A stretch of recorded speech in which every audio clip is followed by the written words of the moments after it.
wana lingiso komona ngote nde wana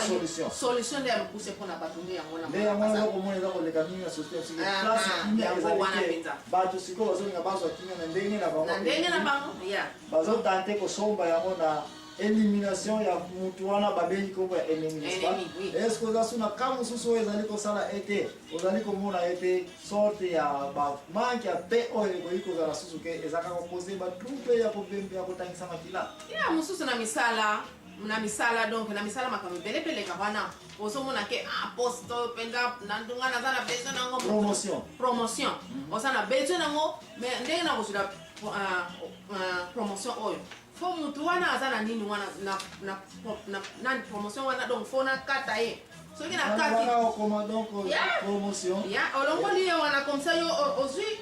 esiko soko otali bien na mo promotion ye nemi nini eza wana parce que eza baposte yo oza par exemple directeur administratif et puis mosusu ozali soit directeur financier ou bien même tokitaka mosusu aza kapita ou bien mosusu mpe ye fa bazwi par exemple ke bato 15 balongwa na compagnie obozaka 50 si 15 wana bato bana kolongwa et puis nde yango na oyo oza kosipote ke bato likolo ya boye kaka bakosala pe quelque chose eso sa meme ana potesa ndenge ni kimia elongwe awa parce oyo eza nango mosala eza mosala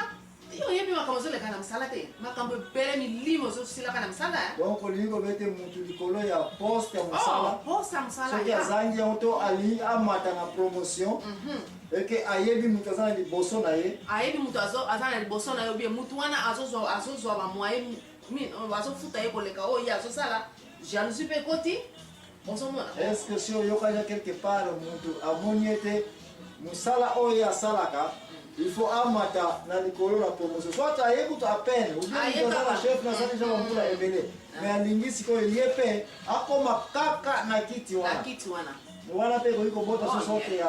oza si naza sur okoki komona ete mutu asali quelque chose po kaka elimine azwa position wana ekoma ya ye nde bombasala nde abandi kotraite comme ennemi na ye nasali eloko moko te donc olingi koloba ete ki ennemi mosusu mpe ya manke ya pepe ekoki kozala ke source eza nango te mais donc mutu akose nde yo likambo moko ya mabe te eza te ya mabe mais abengi kaka ennemi ke chef oyo alongwa na mosala wana ngai nazwa poste yango ndamosusu mutu bazala bakamarade makasi bongo sikoyo yo oyebi yango teke mutu akoboma yo nde enemi na mutu oyo mpena aza pembe na yo donc olingi koloba ete manke ya pe ekoki mpe kozala d'une façon oza koyeba teke zoka nde ozalaka na pe te na moto boza na pembeni oza sir mais mutu yango ayebi ke baza na bango bien mpe ezali baza na bango mosusu mpe ezali ke na misala kaka oyebi ke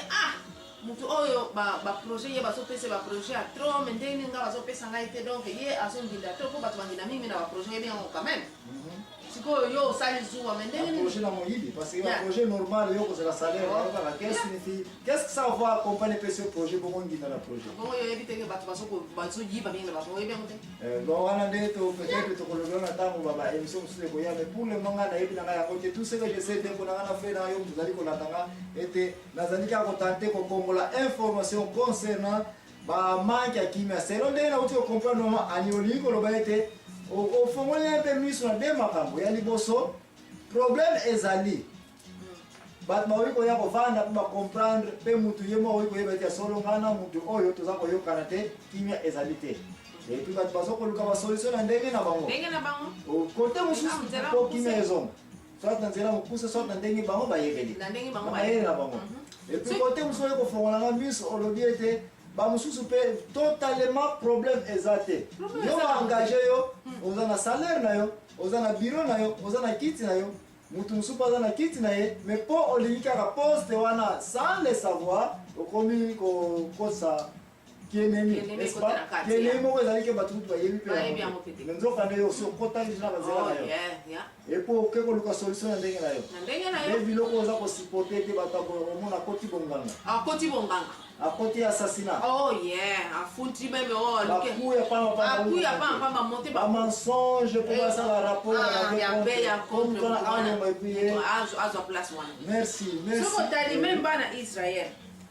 omonaki te bazali kobunda pampamba mpona balukaki mpe na bango na kobunda pampamba bakila etangaki koboma bato pampamba wana nde selon connaissance be yangwana oza koloba ete Israel azali koluka itumba mpona nini po aluka kimia nesa donc makili eza nde selon connaissance na yeke Israel azali ka kobunda mpona koluka kimia n'est-ce pas? Vérité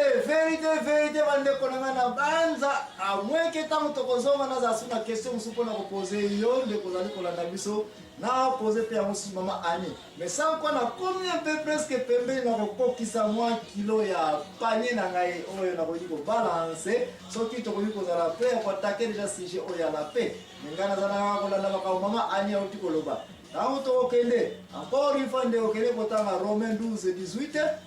nde place wana mingi ba réponse na ekozala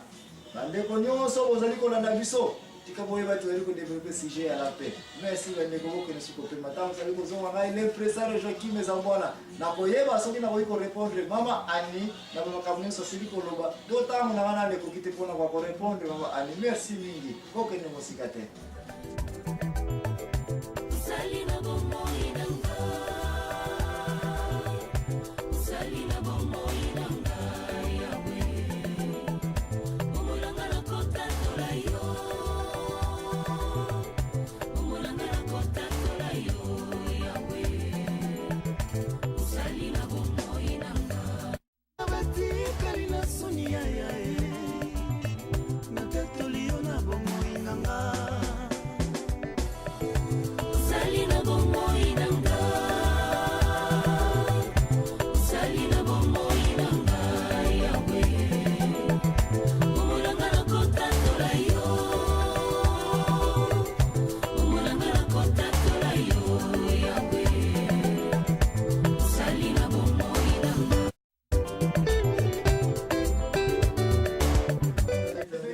L'impresario Joachim Ezambwana accompagne maman Annie. Maman Annie encore une fois na banza yo mutu zali ko présenter émission ya programme ya la paix oyo siliko sala ba recherche na yo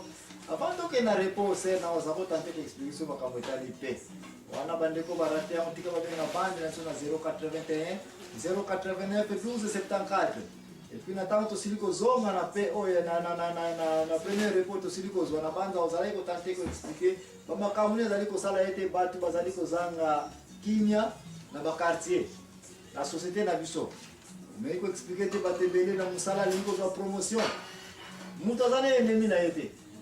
mutu azana problème mokote c'est ton côté za chef na aselva ka bien mais nzoka na se motema na bombe la nini kanda te abombele projet que yo kufa ngana remplacer na kiso la ba poste musu unique moyen mutu ko zila ko peut-être celui mutu akufi et puis on remplacer mais place mutu za impatient ya cause la promotion wana au mona ta asali yo mtu lobaje wa expliquer asali ba makamsho ta koti monganga obi abomisi makila tangi mais que eza na mote mais za laki na yango nzo pa nemu kasa motema ala laki na ngo et puis yesu ko lobaje na société on souvent va rivalité koti mobali alobi mwasi na ngala ni yaba ye en tout cas France zoeka partout les moyens mais pona ko zoye fo mobali wana wana kufa subisali manevre no sori ko sala ete mutu éliminer et puis azui oyo sala ko benga ete misala ya kimia eza kozanga pona kotangisa makila mais wana yo siliko lobela na kati na société na ba quartier na biso na ba misala na biso na place no sulbaka mais siko tozonga un peu nazana mituna muke na place kimia oyo susu ekoki kozanga par exemple na libota est-ce que si on mona ete papa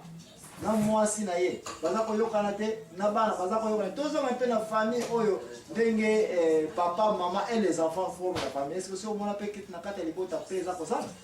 wana pe ezali omona papa na mama boyokana ezali te suka balobi faut to vendre les deux familles faut to vendre na makambo famille ya papa na mama na bana te oza koloba mwasi na mobali na toloba boyokana eza te baza na besoin sikoyo ya kimia ezonga na ndako basali bavandeli makambo famille ya mwasi na mobali ye wana bavandeli makambo soki kimia ezongi kaka te ou bien famille ya mwasi bakoba lokola kimia eza te tozwi mwana biso bakena bo mobali mpe akokoloba yo mwasi mama bana opesinga kimia te alors kende tikelanga bana libale kabwadi soki toke na bana obie bana bazozanga bapanga barospe bono makimia eza te l'unique bapanga bakimia bazwa bamususu bapanga mosusu bazwi bana babengani bana bachase bana donc pona bango ndeko solution malamu pour kimia zonga na bango bana kuba bana donc soki na comprendre lui comme été kati na libota oyo babengi comme famille papa maman et les enfants forment la famille olingi koba ete omona mwasi na mobali kimia ezali te n'est-ce pas une solution mpona bango ezali soit babengisi les deux familles boya ate ofandela makambo na ndako ekitamba koya bato batante kofanda na makambo soki kimia ezongi kimia ezongi te bamwana divorce esalemi divorce esala mosusu mpe divorce esalami te me kimia ezoya kaka te omona mwasi ou bien mobali ope na lembi bien apoisonne mobali alingi kaka bien makila etangi ou bien mwasi mobali alobi mwasi ope non kimia oyo ezozonga te ou bien foka na elimine mwasi oyo makila mpe etangi esalamaka soki oyo eza famille aniwana ezali opinion ezali kopesa peut-être omona yango oyebi yango nakoki nani kochalenge te parce que ngai